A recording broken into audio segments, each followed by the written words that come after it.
రైతుల సమస్యలను మాజీ ముఖ్యమంత్రి వైఎస్ జగన్మోహన్ రెడ్డి దృష్టికి ఓ పొగాకు రైతు తీసుకెళ్లారు. 1 కిలో పొగాకుతో సుమారు 1000 సిగరెట్లు తయారవుతాయని, మార్కెట్లో వాటి విలువ వేల రూపాయల్లో ఉంటుందని పేర్కొంటూ రైతులకు మాత్రం కిలో పొగాకుకు కేవలం 260 మాత్రమే చెల్లిస్తున్నారని ఆవేదన వ్యక్తం చేశారు.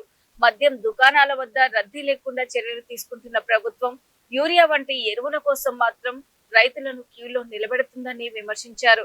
రైతులకు గిట్టుబాటు ధరతో పాటు ఎరువులను సకాలంలో అందుబాటులో ఉంచాలని ప్రభుత్వాన్ని కోరారు. టీసీ వాళ్ళు 1 కేజీ పొగాక్కి 1000 సిగరెట్లు తయారవుతాయి అన్న.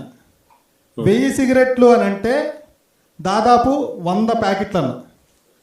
100 ప్యాకెట్లు అంటే ప్యాకెట్ 240 కాడికి 24,000 రూపాయలు మా కేజీ పొగాకుతో వాళ్ళు సంపాదిస్తున్నారన్న.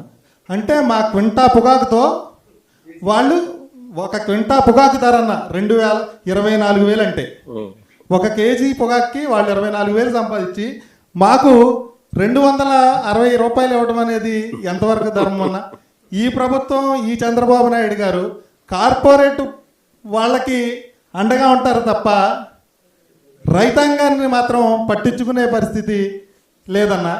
మీరు ముఖ్యమంత్రిగా ఉన్నప్పుడు అన్న ఈరోజు అన్న చెప్పినట్టు యూరియాకి మందు కట్టల దగ్గర, మందుల షాపుల దగ్గర బార్లు తీరు ఉంటున్నారు, కానీ మద్యం షాపుల దగ్గర మాత్రం ఎక్కడ మనుషులు కనపడినట్లేదన్న. ఎందుకంటే సందుకి షాపులు పెట్టి వాళ్ళకి మద్యం నిలబడకూడదని చెప్పి మద్యం ఇస్తున్నారు.